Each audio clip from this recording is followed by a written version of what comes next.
तो क्लास 9 का जो साइंस का फिजिक्स का पहला चैप्टर का 2 क्वेश्चन है, हम उसे समझाते हैं। पहला क्वेश्चन है दूरी और विस्थापन में क्या अंतर है। तो दूरी वस्तु द्वारा तय की गई कुल लंबाई चाहे दिशा कोई भी हो, यह अदिश राशि है, जबकि विस्थापन वस्तु की प्रारंभिक स्थिति से अंतिम स्थिति तक की सीधी रेखा की दूरी जिसमें दिशा का ध्यान रखा जाता है, यह सदिश राशि है। इस तरह से हमने 2 अंतर लिखा है। अब चलो इस बात को बड़े ध्यान से हम लोग समझते हैं। जैसे में क्या है, यहाँ पे जो हमारा क्या है, राजू कलाकार जो दिल पे चलाए छुड़िया जगह रहता है। अब यहाँ पे क्या है, रानू मंडल का घर है, कितना रानू मंडल का घर है। अभी रास्ता ऐसे घुमा करके यहाँ पे उसने क्या किया, सोनू निगम से मिल गया, उसको दिल पे चलाए छुड़िया सुना दिया। फिर यहाँ से ऐसे रानू मंडल के घर पे हुआ आया, समझ गया।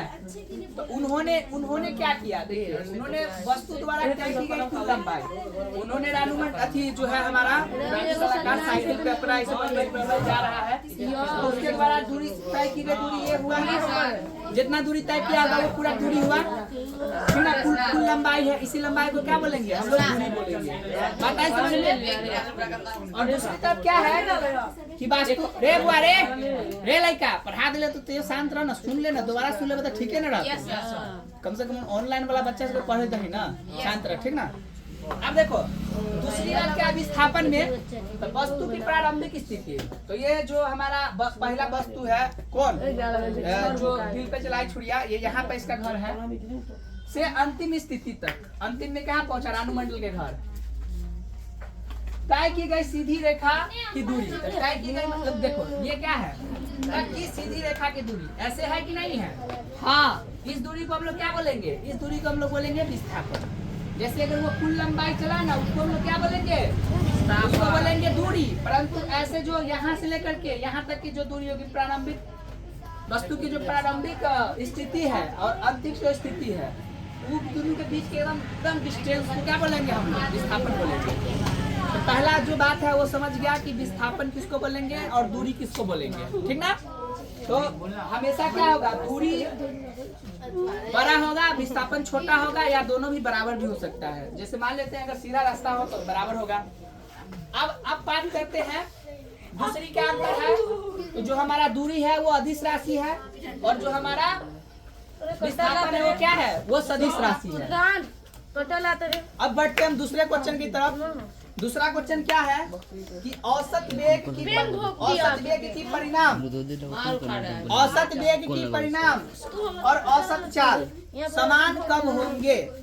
औसत वेग की परिणाम और औसत चाल समान कब होंगे। तो देखो भाई क्या होगा कि जब वस्तु का कुल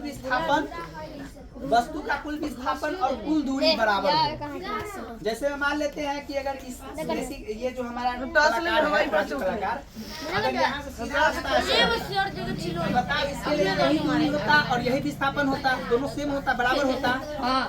तो जब ऐसा बराबर होगा ना, तब ये क्या होगा, औसत वेग की परिणाम और औसत चाल दोनों क्या हो जाएगा, बराबर हो जाएगा। अगर दूरी विस्थापन दोनों बराबर, तो औसत वेग का परिणाम और औसत चाल भी क्या हो जाएगा, बराबर हो जाएगा।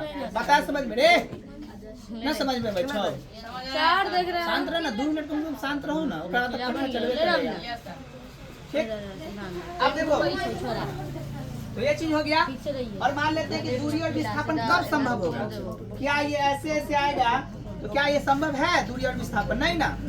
तो यह तभी संभव है जब वस्तु सीधी रेखा में और फिर क्या है, एक ही दिशा में चले, सीधी रेखा पे चले और एक ही दिशा में, ऐसे चल रहा है तो नहीं ना, सीधी रेखा में होना चाहिए और एक ही दिशा में होना चाहिए। नहीं तो ऐसे से गया, ऐसे फिर रिटर्न आ गया, फिर वैसे गया, तो क्या उसको हम दूरी और विस्थापन एक रंग होगा, नहीं ना होगा। तो इसलिए लिखा गया है कि वस्तु सीधी रेखा में और एक ही दिशा में चले।